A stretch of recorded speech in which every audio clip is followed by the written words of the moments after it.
thank you all for coming, and thank you, Sandhya. And most of all, Emily, wonderful job, especially do that impromptu as a high schooler. That's hard to do as an adult without any warning. But an incredible example of Ukraine and the Ukrainian future. Bright, smart, young, devoted people like her outside of Ukraine and all the ones in Ukraine. We'll talk about more in the book. But as Emily noted in her introduction, you have a long, distinguished career. 25 years at the Wall Street Journal, chief foreign affairs correspondent. You've spent huge amounts of time in war and combat zones, whether it be in Iraq or Afghanistan. You've seen a lot, and a lot of things most people would probably hope to never ever see. Can you talk about what it was like to actually be back in your own country? You mentioned the book, being in your hometown of Kyiv, wearing a flak jacket, with a combat helmet on, and then going throughout the country, much of the time on the front lines. And what's it like for this to be your own country, where you've come from? And how hard was it to do that reporting? And I suppose, what did you hope to get out of putting this book out, and what did you hope people would get from it? Well, thank you. Thank you for this introduction, and thank you all for coming. It's wonderful to be in Houston my first time. And the first time I went back to Ukraine to really report was in 2004 during the Orange Revolution. It was a street protests, a popular movement against an unfair election. And I came to Kyiv after spending nearly a year in Baghdad. I had driven to Baghdad from Kuwait.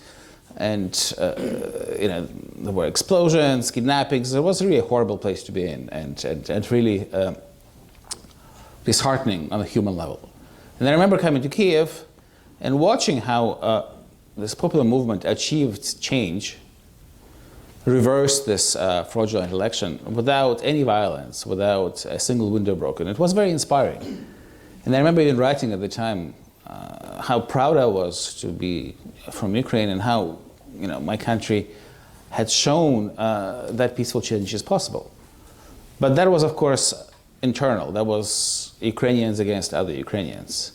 Things became very different in 2014 when Russia entered the fray openly, when Russia invaded Crimea, annexed Crimea, and then sparked a bloody conflict in the Donbass. And let's not forget, some 14,000 people were killed in Donbass in 2014, 2015, where the rest of the world was just watching on and doing nothing to help. The US and Western countries refused to provide weapons to Ukrainians, and Ukraine had to accept a very limiting agreement, let's say, that allowed the Russians to keep controlling parts of Ukraine in exchange for promises of peace. Mm-hmm. And so when I returned to Ukraine in 2022, in July 2022, I had just spent 6 months in Afghanistan. Mm-hmm. I used to run our office in Kabul for 5 years, and when President Biden announced that the US military presence in Kabul would come to an end, my biggest preoccupation was our staff. We had about 90 people, including actual people who worked for us and their spouses and children, that faced mortal danger from the Taliban. And thankfully we managed to get all of them out. But I remember being in Kabul on August 15th, the day when the Taliban came in, and President Ashraf Ghani, the previous night, went to inspect the troops. He stood there and said, "We will fight to the end." And then the next day, by lunchtime, he was gone, and the Taliban were in my hotel. And I had this fear in the back of my mind when I was in Kyiv. What if something like that happened? And I think a lot of other people had the same fear at Washington, because the images of the Taliban picking up American Humvees, flying American Black Hawks, they actually managed to fly them, really deterred the US and the European nations from providing weapons to Ukraine. Mm-hmm. Because the idea was, why should we give them all this stuff? The Russians will get them at the end. just a waste of money and effort. And nobody believed that Ukraine would survive. Nobody believed in Moscow, and nobody believed in Washington, really. And in the book, I'm quoting my conversation with the Ukrainian foreign minister, Dmytro Kuleba, who was in Washington a day before the invasion. And when he went to the White House, President Biden and everybody else greeted him with smiles and handshakes. And he said that he felt like he was being given a diagnosis of stage 4 cancer. It was a sort of final farewells for him and for the country of Ukraine. And so I had a little bit more faith because I came to Ukraine to look at the situation right after this time in Afghanistan in January. And I crisscrossed the east of the country, especially, Donbass, Kharkiv. And I noted how much the country changed since 2014. Because in 2014, there were many Ukrainian citizens who liked Russia, who thought that Russia means higher salaries, better job opportunities, family links, and kind of welcomed, the so-called Russian world that Putin tried to impose. In Kharkiv, it was touch and go. I mean, the Kharkiv government was taken over by the pro-Russians, just like in Donbass, and then retaken the following morning. But I think this 8 years of Russian occupation of Donbass had this vivid example for every Ukrainian what happens when the Russians come to your country. They didn't bring higher wages, they didn't bring prosperity. What they brought was gangland, violence, and utter economic devastation. More than half the people of Russian-occupied Donbass fled. They fled to Ukraine, to the rest of Ukraine. They fled to Kharkiv, to Kyiv, etc. And so it was clear to me that despite whatever they may believe in Moscow, people in eastern Ukraine will not switch sides. They will resist. And they did. And this book is incredible for any of you, whether you're Americans or Ukrainian Americans or part of the Ukrainian community in general, who want a Pulitzer Prize-nominated journalist, great writing, reads like a story.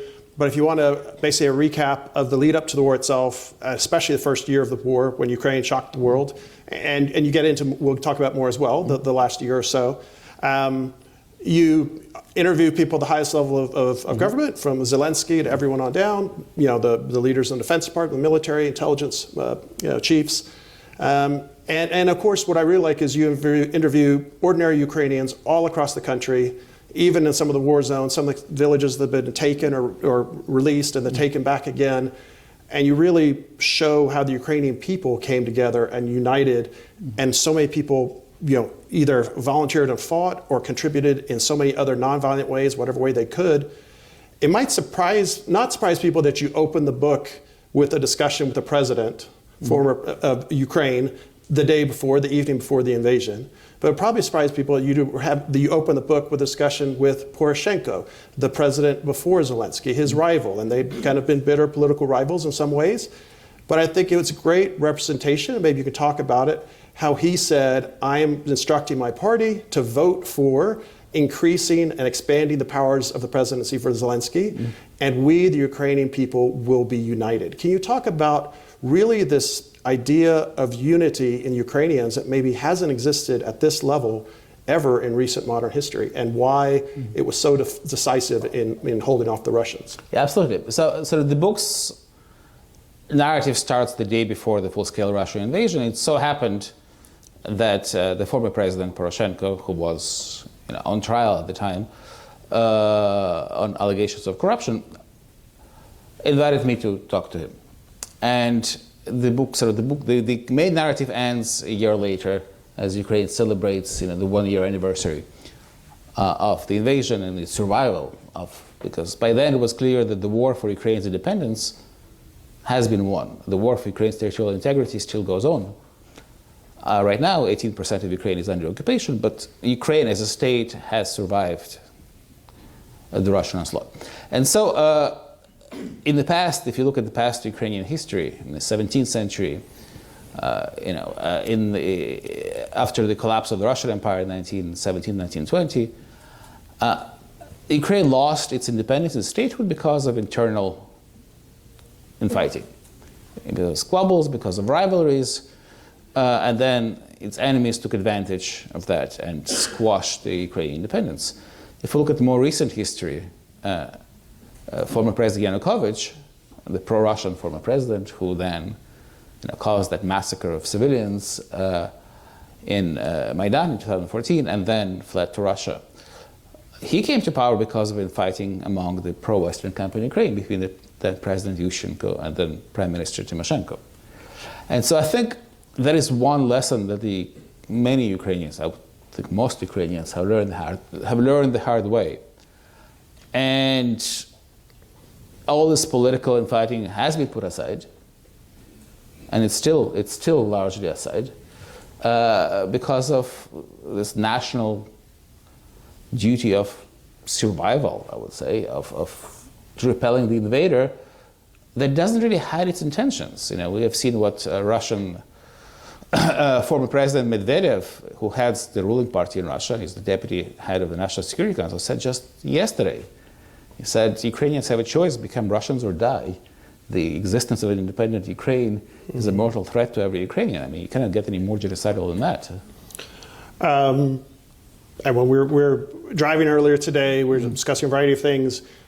You had said, maybe you could explain for an American audience, that in some ways you see parallels in that Ukraine is a mixture of languages, of cultures, of ethnic Tartars, ethnic Russians. There are people who maybe consider themselves of Polish descent. But maybe unlike the Russian ideal that Putin puts forward of the absolute pure, fatherland of Russia, Ukrainians are more likely to accept this idea of democratic norms, of wishing to have kind of a more Western-looking idea, even historically had tighter connections and interactions with Europe. Can you talk about maybe what you see as the ideal of the Ukrainian identity that goes beyond just, are you a Ukrainian speaker? Yes, I think, obviously the Ukrainian national idea has changed over the centuries. And Ukrainian nationalism, in the first half of the 20th century, like every nationalism in Europe was, it was a very ethnic-based, very exclusive idea, and with, with some of the Ukrainian nationalists at the time collaborated with Nazis. That is a historical fact. There was a big reinvention of what it means to be Ukrainian in the following decades.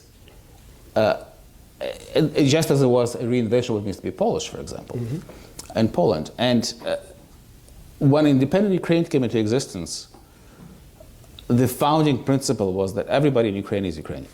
There's no such thing as ethnicity and religious divisions. Everybody who wants to work for a Ukrainian state is a Ukrainian. And that's why now, Ukraine has a president who happens to be Jewish. It has a defense minister who happens to be Muslim. And nobody talks about it. It's not even an issue in the political discourse. Those who work for Ukraine are Ukrainians, full stop. And I think it's very similar to the American idea of the founding principle of American identity is the Constitution and liberty for all and pursuit of prosperity. And I think it's very similar in Ukraine. And being a state with multiple religions and 2 languages, 3 languages, it would not have survived otherwise. If Ukraine was based on this very narrow ethnic principle, it would have collapsed when Russia invaded, and it didn't. And the source of its strength and resilience is this ability to unify people instead of dividing them. And you bring up your discussion with Zelensky and military leadership, intelligence leadership, all throughout the book. But one thing I think that I suppose a lot of Western audiences wonder about, and maybe you can clarify it, you explain it more in the book, is Zelensky says, yes, the Americans gave me exact, specific, very good intelligence, even perhaps exactly how and where they were going to invade. But some people would say, well, if they knew that in the weeks leading up to it, why was it that he didn't make a more public declaration, that he didn't want to scare the populace, that he didn't want to shock the economy? Or what is it? Can you explain why that was? And maybe also the frustration for Zelensky and the military leaders to say, well, to the United States and the Europeans, if you know they're going to invade, why don't you give us something to actually defend ourselves with? Yeah, so the CIA director, Bill Burns, flew to Kyiv weeks before the invasion. He sat down with President Zelensky And he laid out very detailed intelligence about plans to assassinate the president, to have filtration camps and concentration camps, and he even provided the details of a Russian plan to take over Hostomel airfield, which is this very large airfield next to Kyiv, where the Russians landed troops on the first day of the war. There were several scenarios that were being discussed, and if you looked at the Russian military forces, there were only about 200,000 troops. Mm-hmm. It seemed that the most logical thing for them to do would be to focus on Donbass, where most of the Ukrainian army was at the time. And if they had done that, there wouldn't be such a huge international outcry. And they could have probably gotten away with it. Mm-hmm. The Russian military plan made no sense to anyone who understood how Ukraine functions and how the society has changed. They just didn't have enough forces. Mm-hmm. To go for all of Ukraine. And they were expecting Ukrainians not to fight. I mean, they were really expecting that the Ukrainian army would switch sides, collapse. And Putin famously addressed Ukrainian commanders on day 2 of the war saying, turn your weapons against, this drug addicts and criminals in the presidential palace. And obviously they didn't. The Russian troops were carrying parade uniforms as they were heading to Kyiv. So I think there are lots of questions in Ukraine about what exactly was happening in the days before the war. And, I don't know what President Zelensky exactly knew at the time. Mm-hmm. And a lot of these questions will be answered after the war. Yeah. But the fact is that when the Russians were about to surround Kyiv, it was a very, very tough first few days because, there was hesitation and chaos and a lot of distrust because nobody knew how someone else would behave. The other person in the office, are they working for the Russians? And so with President Zelensky staying in his office, refusing invitations from everyone, including Prime Minister Johnson, other officials, the British Prime Minister proposed him to move to London and create a government in exile like Poland did in World War II. The fact that he stayed really rallied the rest of the country. And when he came out and made this famous selfie video saying, "We are all here," with some of the key members of the government, that really had a massive psychological effect and strengthened the resolve of the Ukrainians. And I remember driving back to Kyiv, because we slept the night just outside that day, and we were driving back in the morning, and I saw this giant crowd of people coming out on the road. And they're all people coming out to get weapons. Just normal people coming out of their homes and said, okay, enough is enough. And there were, there was a sort of an ice skating rink, just getting the guns and going to the front line. And that's the moment when I thought, if this is happening, there's no way Kyiv will fall. Yeah. And you also, I think, discuss in the book how quietly the military was making moves, relocating troops, but they didn't want to bring attention to it for the Russians to know about it. But maybe the other big change you discuss in the book is from 2014, from the annexation of Crimea, the fomenting of a civil war that killed 14,000 Ukrainians. I wouldn't call it a civil war. Okay, yeah, just an artificial conflict. What were the major changes that maybe the Russians had not realized that had taken place in the Ukrainian military since 2014, especially in terms of looking at a NATO-led model of military leadership and kind of deferring power and allowing for individual units to make decisions on their own, and how much of a difference that made in the war? Well, I think in Putin's mind, it was going to be a big Soviet army fighting against a small Soviet army. And in such a contest, the outcome was predetermined. The Ukrainian military didn't get much new equipment from the West, but there was training. It was a very large training program. The commander of the Ukrainian military, General Zaluzhny, has never served in the Soviet military. He's the first commander whose entire career was in the Ukrainian military, independent Ukrainian military. So he doesn't have any classmates on the other side of the front line. And one of the principles that this training focused on was, part of NATO doctrine, the mission command, in which the overall commander designates the intent, but delegates authority to individual units, brigades, to do what they must to reach that overarching goal, which is very different from the top-down Soviet approach, where everything is decided at the very top. And in the case of Ukraine, when the Russians came in from 11 directions, if the Ukrainian military had been running in the Soviet model, there would have been such a bottleneck of decision making that they wouldn't have been able to resist. And so this mission command training had enabled commanders in most areas, not everywhere, and there were major failures in places like Kherson, but in most areas to take authority and to fight. And that's what really saved Ukraine. And this is only possible in a society that is democratic, because you have to have an element of trust. A society built on fear, this sort of mission command doesn't work. And maybe looking at it from the other side in terms of the relative low morale and disorganization, a lack of communication from the Russian, invading armies. I suppose you mentioned how you've seen conflict and sadly people killed all across the world, much of the Middle East. You mentioned normally you wouldn't necessarily have that much thought for the plight of invading armies, invading and terrorizing a people. But one point in the book you mentioned looking down at a dead Russian soldier and just saying, why? Why did this have to happen? This is some poor guy who probably had not much of anything. He said he just had a casual backpack, wasn't even a military grade backpack with a few possessions in it. Why do you think it was, and how much do you think it was that the Russian soldiers fighting, and even now the Russian people themselves actually believe these stories of Putin and this idea that we must rebuild a Novorussia, we must rebuild a new Russia, we must kind of reclaim the former Russian Empire and Soviet Union? How much of that do you think the soldiers actually believe, or some just didn't really have any choice? Yeah, so let me answer the first part of your question first.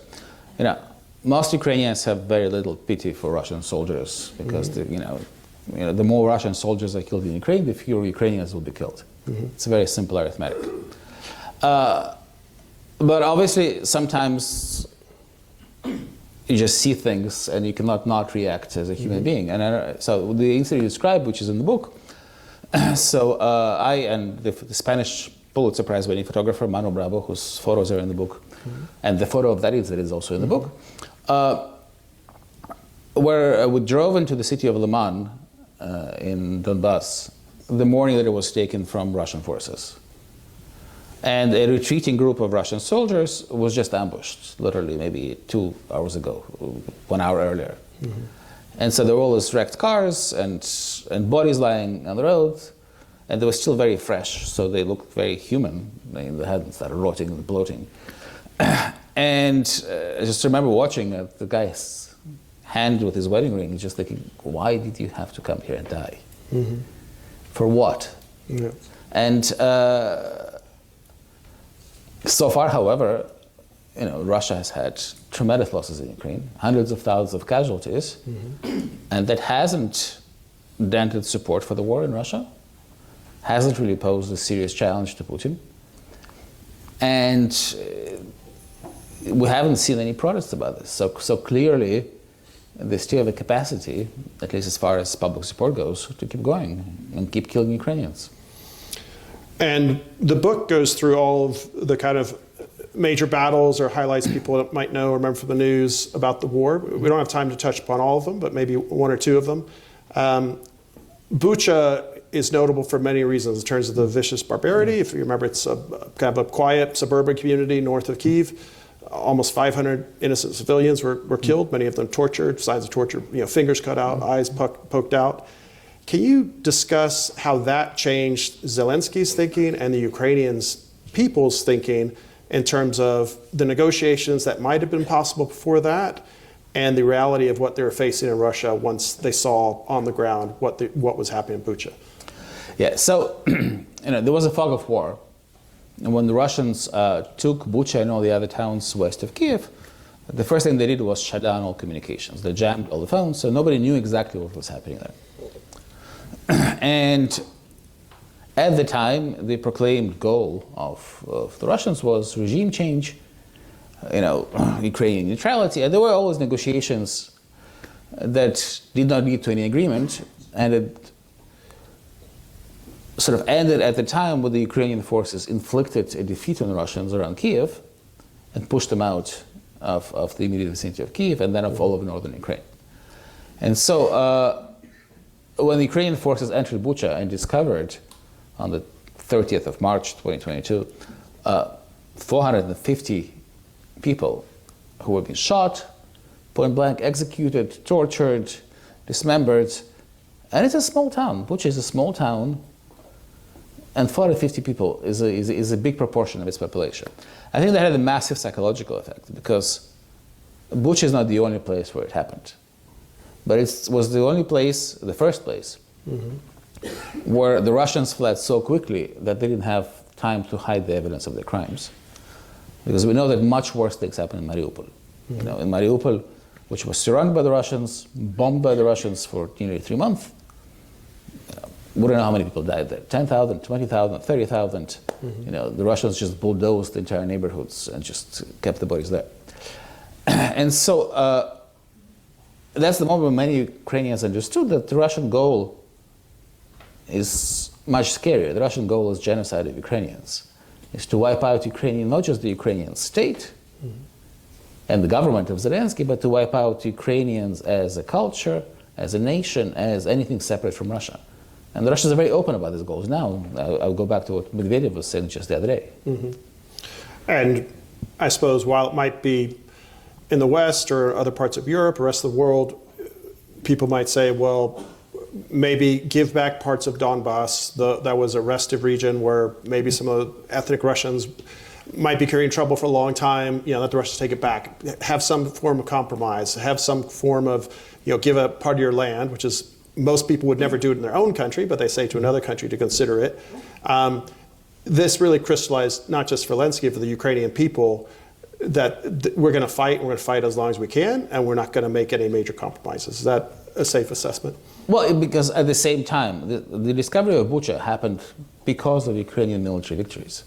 Because the best of the Russian army was defeated around Kyiv.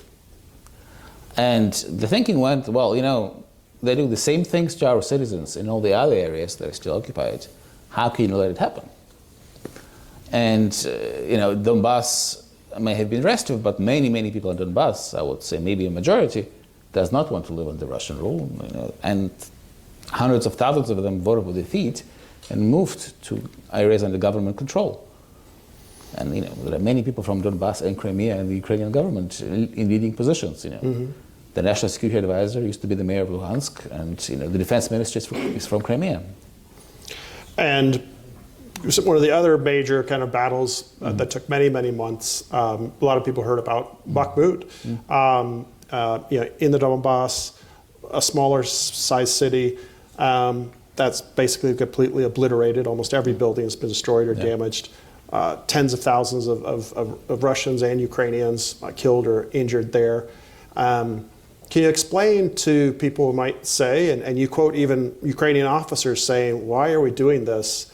We're better at fast-moving strikes, you know, unique tactics of attacking the Russians.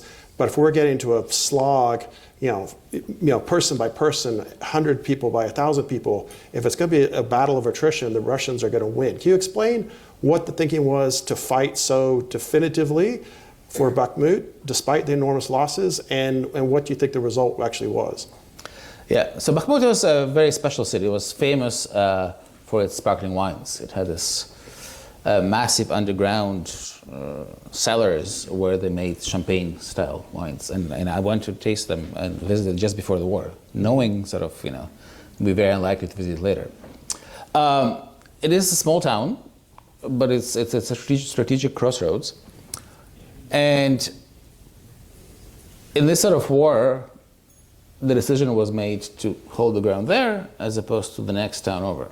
But in either place, the Russians had to be stopped.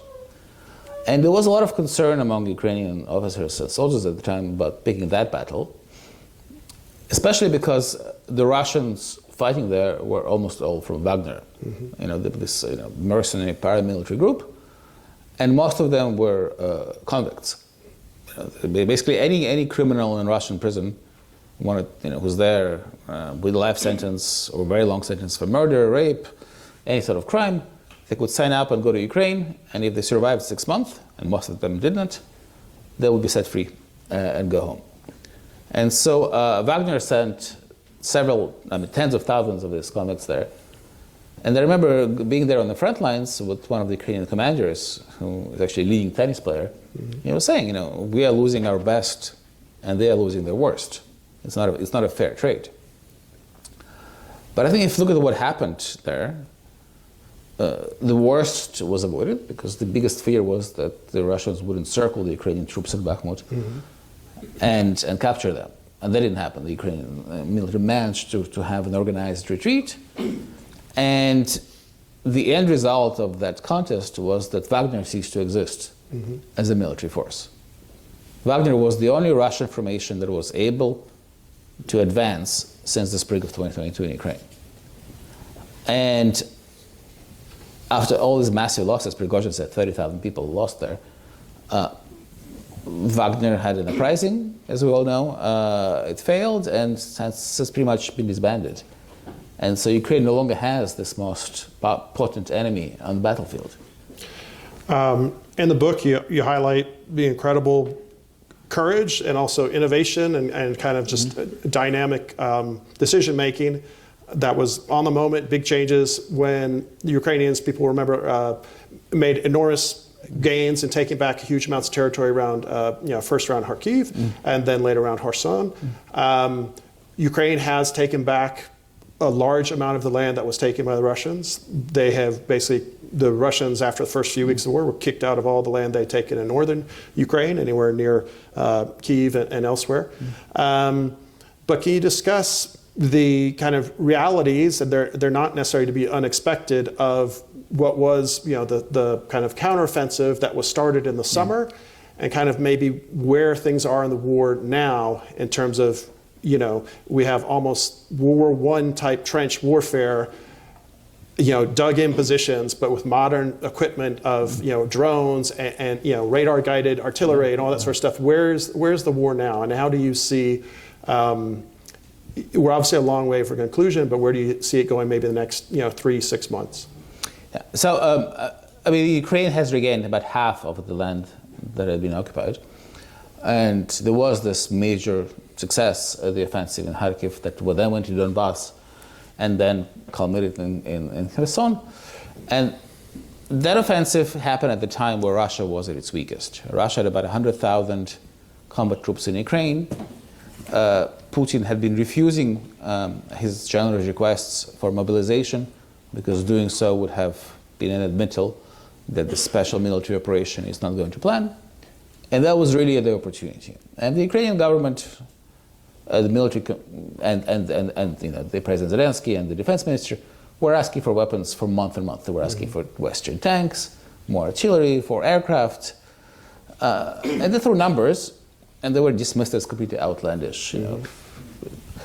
And also not just outlandish because of the size, but also this would really cross Russian red lines and provoke the Russians, etc. And so when Ukraine actually broke through the lines and had the success, it ran out of steam because it didn't have enough ammunition. And Putin very cleverly played up the nuclear cards. He annexed 4 Ukrainian regions, none of which he controlled fully, something unprecedented in modern history, and then said, this is now Russia. If you attack them, this is be an attack on sovereign Russian territory, and I will use all measures to defend it. This is not a bluff. And Ukraine called his bluff and went ahead and took Liman and took Kherson. He did not use the nukes. But this sort of nuclear bricksmanship did work in Washington. And I think to an extent it prevented a military resupply of Ukraine at the time. And when all those weapons did come, and this mountain of steel did materialize the following year, tanks, Bradleys, Strykers, more artillery. But then Russia mobilized hundreds of thousands of conscripts. But then Russia built this network of minefields and fortifications, and the offensive was not a success. And I think many people now agree that a historical opportunity was lost then. So what now? The Russian offensives were also unsuccessful. Russia tried to go ahead in the last 3 months. They lost hundreds of tanks and fighting vehicles and God knows how many men near the town of Avdiivka, which they haven't taken. And in a way, this new technologies, the fact that the drones are for the first time used at every level of the military, down from the squad, for all sorts of things. From reconnaissance and ASR, so FPV kamikaze drones. It transformed the nature of warfare, making these large maneuver forces, advanced large maneuver forces, impossible, because if there's a tank column, they get discovered in 10 minutes, and then they get hit in another 2 minutes. And so right now we have this dynamic stalemate. Neither side can advance, and both sides are losing a lot of people. But it's fragile. And if Ukraine runs out of ammunition, and it's already running very short, and if American funding is not renewed, there is a risk of a Russian breakthrough. And we've discussed Ukraine's resolve, the people's resolve, Zelensky's resolve, the willingness to keep fighting, keep sacrificing, knowing, especially those you've been on the front lines all over the country. Large numbers of those men and women are going to be killed, and we should note there are large numbers of women in the Ukrainian military, probably unlike the Russian equivalents. From Putin's perspective, how do you see it? If he sees this truly as existential, and it probably is, historically most autocrats and dictators, if they start a war or get into a bad war, once it's over, if they lose, oftentimes things go poorly for them, put it lightly. The one way they survive is as long as the war keeps going. What do you see as kind of Putin's reality or calculus in terms of where he sees the war going? And does he feel like there's no way he can make an unreasonable negotiation? I think for Putin it's much safer to carry on with the war than to end the war politically. Because accepting the current front lines as the basis for any compromise would historically mean defeat for Russia. Because technically speaking, according to Russian law, all the fighting currently is on Russian territory. There are 2 capitals of Russian regions, according to the Russian constitution, that are occupied by Ukraine. I mean, how can a president of Russia accept that situation? That's why he's talking about Odessa is a Russian city. That's why Medvedev talks about liberating Kyiv. I think Putin still wants all of Ukraine. And before I just turn to the audience questions, you have an incredible career. As Emily mentioned, you're a bureau chief in Kabul. For 5 years, you were there when it collapsed, and you stayed for the first few months under Taliban rule. I left and came back. Left and came back. Okay. But can you maybe explain to an American audience why this is different? Why this is, whether you agree or disagree with Trump and then Biden's decision to withdraw from Afghanistan, that this is much more impactful. This is basically, you're really talking about kind of the front edge of democracy. If Ukraine falls, then what does Putin want to try to take next? Can you explain to the American public, whether you're Democrat or Republican, the significance of what this means? Yeah. I think nothing could be more different than the Afghan conflict and the war in Ukraine. In Afghanistan, the Taliban were Afghans. I mean, they didn't represent the entire population, but they had a degree of support, especially in the Pashtun South. And the government that they were fighting against, a corrupt government of Ashraf Ghani, who fled instead of fighting, was not able to function without American support. I mean, the whole system was brought by the US and lived thanks to the US.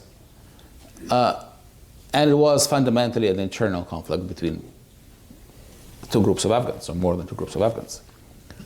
In Ukraine, there are no American soldiers dying. And in Afghanistan, there were dozens dying every day at the peak of the surge.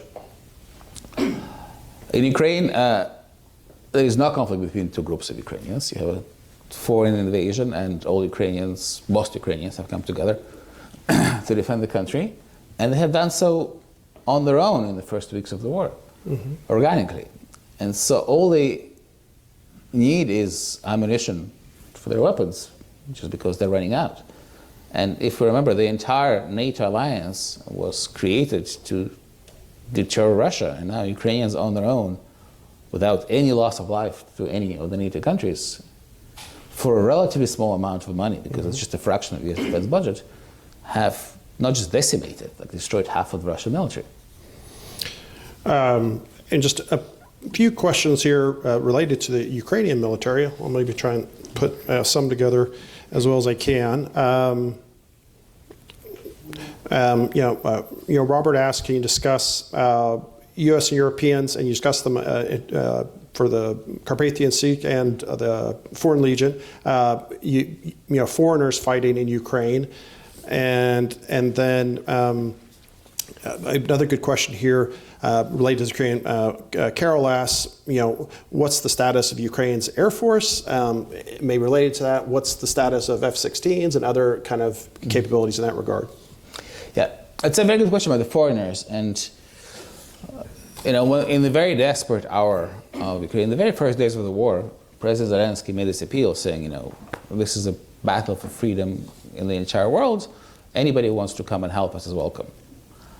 And a lot of people flocked to Ukraine. Some of them had military experience, most of them didn't. Some of them were helpful, others were less helpful. And also lots of volunteers came, with medical supplies, nurses, people running ambulances. And they took risks. They played an important role in many of the battles. And I remember during the Kharkiv offensive, I crossed the bridge in Kupiansk, and I realized that the soldiers in front of me were all members of the International Legion. And once we sort of took cover, I asked them, why are you here? And there was a doctor from Tennessee, and he said, look, I was just watching the news. I've never been to Ukraine before. I didn't know any Ukrainians, but I just couldn't stay home while people are being murdered. And I think for us as journalists, this was the first time that you really realize the direct consequences of what you do.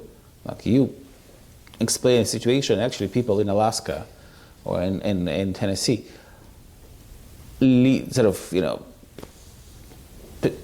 just get on a plane, buy an ambulance, cross the border, and save lives. And I think that was very important. As for the Air Force, so Ukraine has right now Soviet vintage aircraft that it does use because France and Britain have supplied cruise missiles to Ukraine, long-range cruise missiles that the US has so far refused to provide. And these missiles are being used very effectively especially to neutralize the Russian Black Sea Fleet. And while the front lines on the ground haven't moved, Ukraine did achieve a major naval victory by disabling much of the Black Sea Fleet and really reopening its main port of Odessa to international commerce without any coordination with Russia. Ukrainian pilots are training for the F-16s. They're promised to start arriving later this year. I don't have any update on exactly where we are in this process.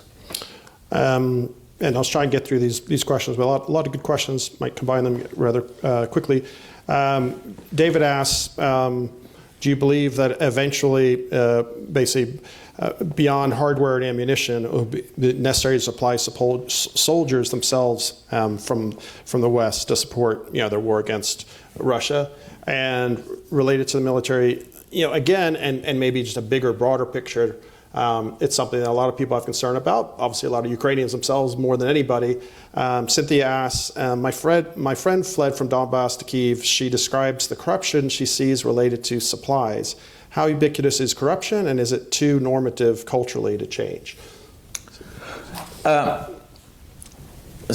I think most Ukrainians will say that we are fighting so you don't have to fight. Mm-hmm. And Ukrainians are asking for weapons, not for soldiers. Except, people who want to be volunteers and want to come help. Mm-hmm. Of course there's corruption in Ukraine. Of course, during every war there is corruption. But if we look at Europe, if we look at the time when the former Prime Minister, Chancellor of Germany, mm-hmm. the former Foreign Minister of Austria, one of the leading presidential candidates in France, were all actually, still are, on Putin's payroll. Mm-hmm. This sort of high-level corruption, is pretty mind-boggling. And seeing that, a lot of Ukrainians are a bit reluctant to take lessons and be lectured about corruption.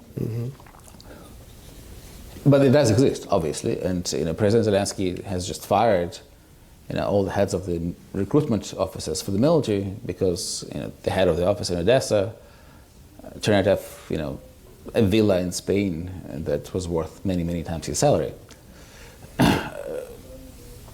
And I think Ukrainians, because it's a democracy, because there is a spotlight, because there's independent media, are talking about corruption. And there was a scandal in the Ministry of Defense with the purchase of eggs, and it came to the open because of independent media, and the deputy minister responsible for that had been fired and put on trial. And maybe just last, like 3 questions as we're, I'll give you the cards, and I definitely know you enjoy reading them, and feel free to, ask Yaroslav a few more questions when we do the book signing afterwards. But related to Russia, again, I'll just combine a few questions. Sure. Irina asks, I suppose in terms of how do you change the Russian mindset? Is there any way to put enough pressure on Putin that he might change, or his predecessor, or whoever that might be? Irina asked, do you believe that sanctions imposed on Russia are working and it's sufficient? And then 2 issues related to propaganda. Ricardo asks, at what point does the cost of war become too high for the Russian people? And related to that, Ina asks, what do you see as an effective tool to fight Russian propaganda? And probably one of the more interesting lines in your book is you said that the Russian propaganda is much stronger than the Russian army. Yeah. Maybe just talk about sanctions and Russian propaganda and how you deal with both. Yeah, so I guess I'll start with the propaganda because when the Soviet Union collapsed as an economic and military superpower, the one function that didn't collapse was its ability, its intelligence network and its ability to produce, generate, and spread propaganda. And I think they invested a lot of that. It doesn't cost much, and they're very skillful, especially in the developing world.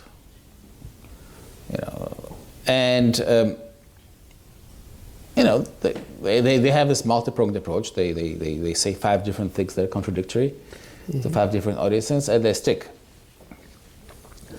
And it works on Russians especially. There are so many cases, and that is given in the book, where people in Kharkiv, in Mykolaiv, who have relatives in Russia, parents in Russia, their siblings in Russia, and they call them and say, look, the Russian army is killing us, it's just bombed my building.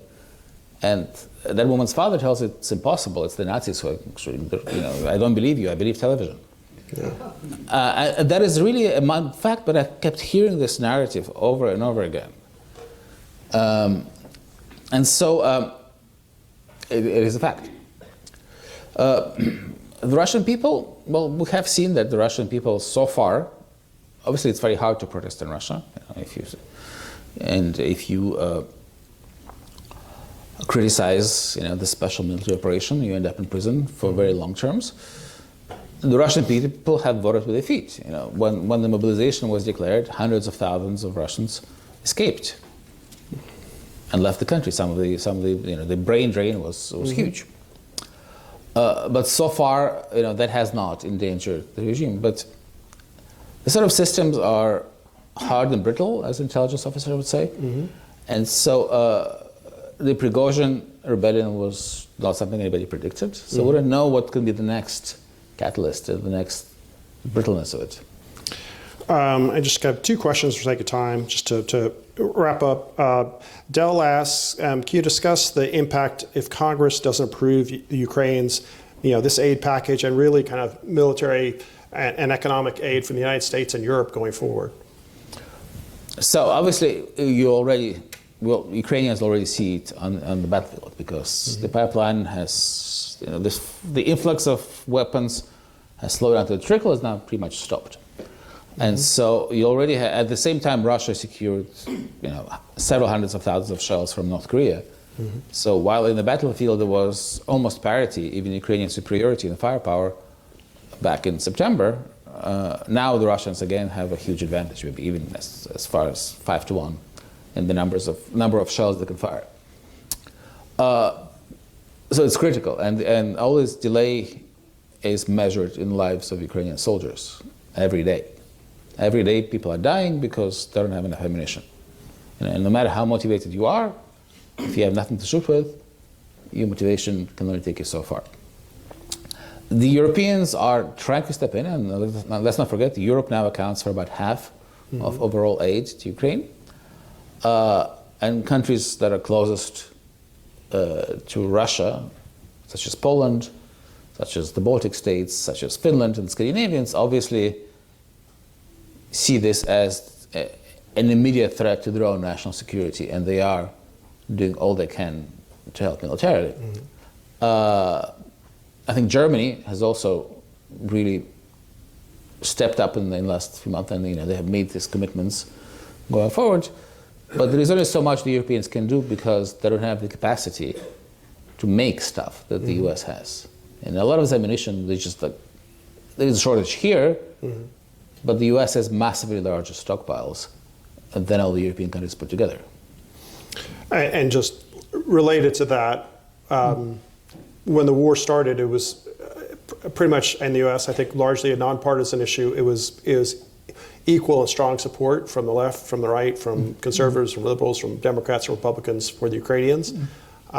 There's been reason of concern for some of that lately, but where do you see that playing out? And maybe on a positive side, you told me recently you've met with Senator Mitch McConnell, you've met with Congressman McCall, head of Foreign Services Committee.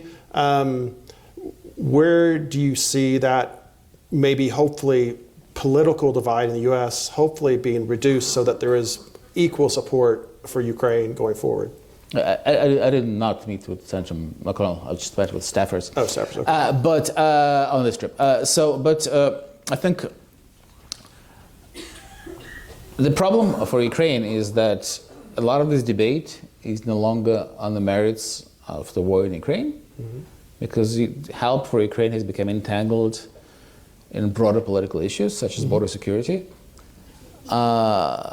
and something in which Ukrainians have no say and really no ability to influence that conversation.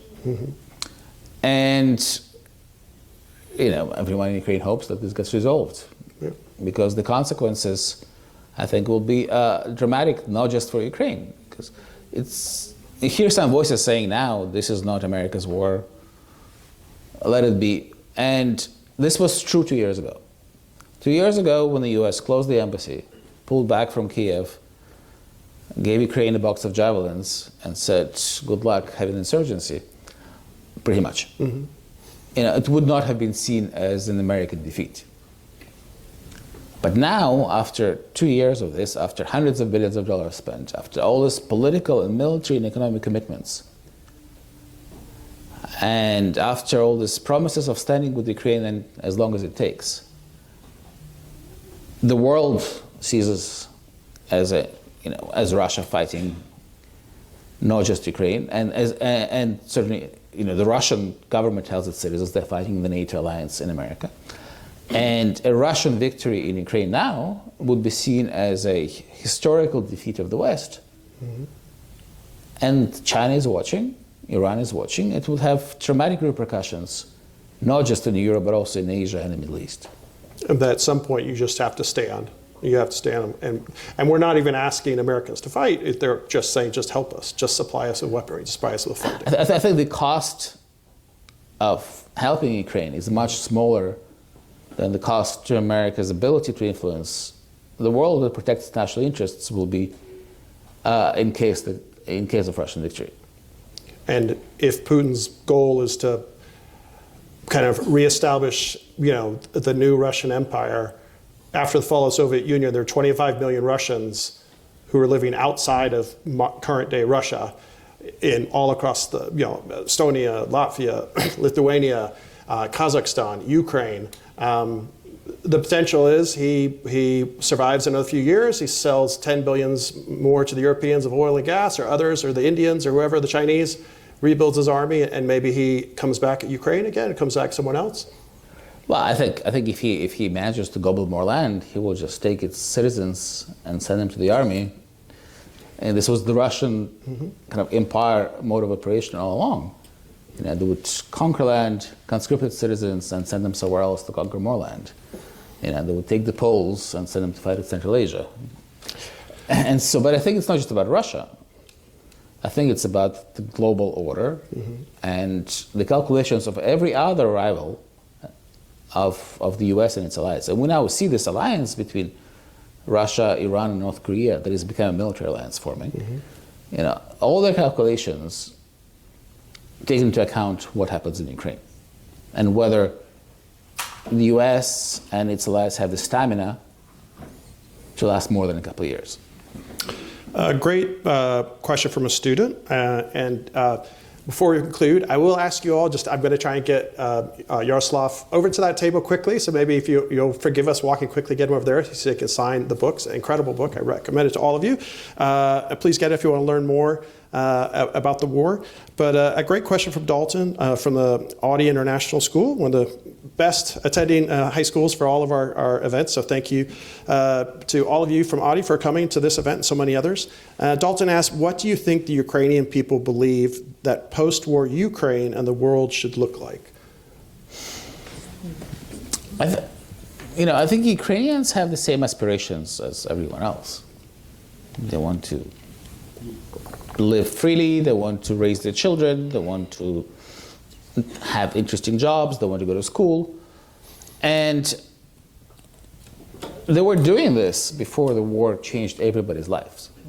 There is not a single person in Ukraine whose life has not been affected by this. There are millions and millions of people who had to flee their homes or even the country. Everybody knows someone who was killed. And so after the war, people want to go back to living their lives, not worrying about the missiles, not worrying about losing everything. I think the war has created a sense of solidarity in society that I hope will last after the war. And certainly erased a lot of the old divisions that were still persisting. And Ukrainians have hope. They have not lost the war. They hope that the enemies have not vanished yet. Yeah. But Ukraine is also still around. And I'm thinking this is the first of two books. I'm hoping it might take a while. I don't know exactly when, but the second book will be about Ukrainians' victory and their independence and rebuilding their country. I want to thank you all for coming, and please join me in thanking Yaroslav Trofimov. Thank you.